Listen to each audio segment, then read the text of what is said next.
ప్రభునందు ప్రియమైన శ్రోతలకు వందనములు. ఈ పోడ్కాస్ట్ కార్యక్రమం నాకు స్వాగతం. మీ అందరి కొరకు ఈ కార్యక్రమమును ప్రసారం చేయుచున్నాం. విని దైవాశీస్సులు పొందుకోగలరు. ప్రియ శ్రోతలారా, యేసుక్రీస్తు నామములో మీకందరికీ శుభములు. అందరూ బాగున్నారా? ఈరోజు మనం ధ్యానించవలసినటువంటి అంశం ఇటర్నల్ పర్పస్, దేవుని ఉద్దేశం.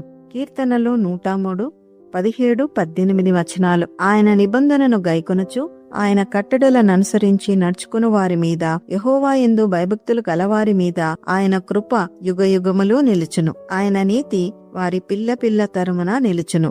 మన దేవుని శాశ్వత ఉద్దేశం ఏమిటంటే మనిషిని తన కృపలో నిలపటం.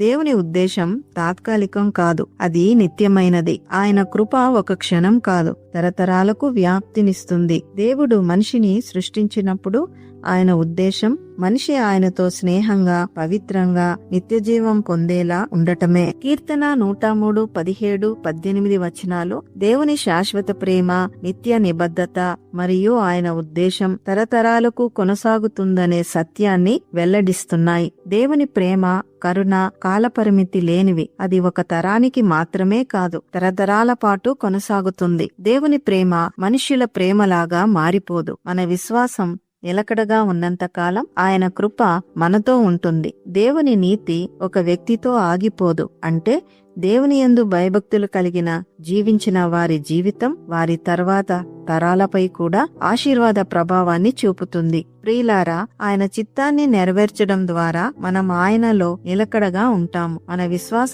జీవితం మన పిల్లలకు ఒక ఆధ్యాత్మిక వారసత్వం అవుతుంది. ఉదాహరణకు అబ్రహాము దేవునితో నిబంధన చేసుకున్నాడు. అందుకే దేవుడు ఆయన సంతానాన్ని ఆశీర్వదించాడు. ఎఫెసీయులకు 1, 9, 10 వచనాలలో కాలము సంపూర్ణమైనప్పుడు జరగవలసిన ఏర్పాటును బట్టి ఆయన తన దయా సంకల్పము చొప్పున తన చిత్తమును గూర్చిన మర్మమును మనకు తెలియజేసి మనకు సంపూర్ణమైన జ్ఞాన వివేచన కలుగుటకు ఆ కృపను మన ఎడల విస్తరింపచేసెను. ఈ సంకల్పమును బట్టి ఆయన పరలోకములో ఉన్నవే గాని భూమి మీద ఉన్నవే గాని సమస్తమును క్రీస్తునందు ఏకముగా సమకూర్చవలెనని తనలో తాను నిర్ణయించుకొనెను. ఈ వచనాలలో అపోస్తులుడైన పౌలు ఏం చెప్తున్నాడంటే దేవుడు తన రహస్య చిత్తాన్ని మనకు వెల్లడించాడు. ఈ రహస్యం అంటే దేవుడు మన పాత నిబంధన కాలంలో దాచిన ఒక ఆత్మీయ సత్యం, కానీ ఇప్పుడు యేసుక్రీస్తు ద్వారా వెల్లడిపరచబడింది. దేవుని యోచన,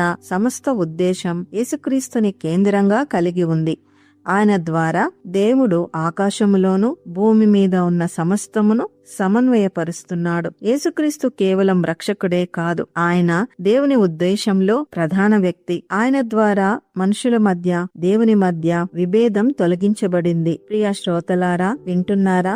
సమయ పూర్ణత కలిగినప్పుడు దేవుని సంకల్పానికి ఒక సమయం ఉంది. ఆయన నిర్ణయించిన సమయానికే యేసు ఈ ప్రపంచంలో జన్మించి రక్షణనిచ్చి మానవులను పాపము నుంచి విమోచించాడు. దేవుడు తన ప్రణాళికను తన ఉద్దేశం ప్రకారంగా పరిపూర్ణం చేస్తాడు. ఆలస్యం చేయడు, త్వరపడడు. పాపం మనుషుల మధ్య గోడలు నిర్మించింది. క్రీస్తు ఆ గోడలను కూలద్రోసి మనందరినీ ఒక కుటుంబంగా కలిపాడు. పాత నిబంధనలో దేవుడు ఇశ్రాయేలు అనే జాతిని ఎన్నుకున్నాడు. కానీ ఆయన ఉద్దేశం ఒక్క జాతి మాత్రమే కాదు, సమస్త ప్రజలు ఆయన్ను తెలుసుకుని ఉండడం కోసం.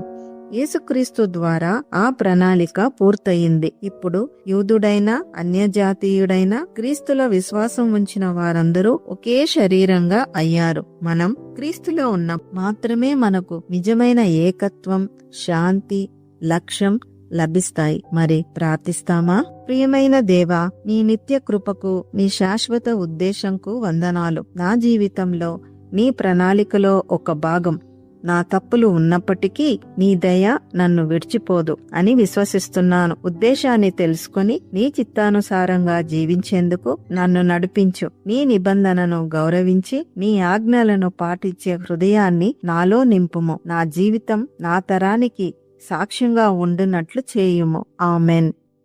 ఈ కార్యక్రమమును గూర్చి మీ సలహాలు మరియు మీ ప్రార్థనా అవసరతల కొరకు మమ్మను సంప్రదించవలసిన మా ఫోన్ నంబర్ 94-805-85039 మరియు ఈమెయిల్ ఐడి info@fibaonline.org.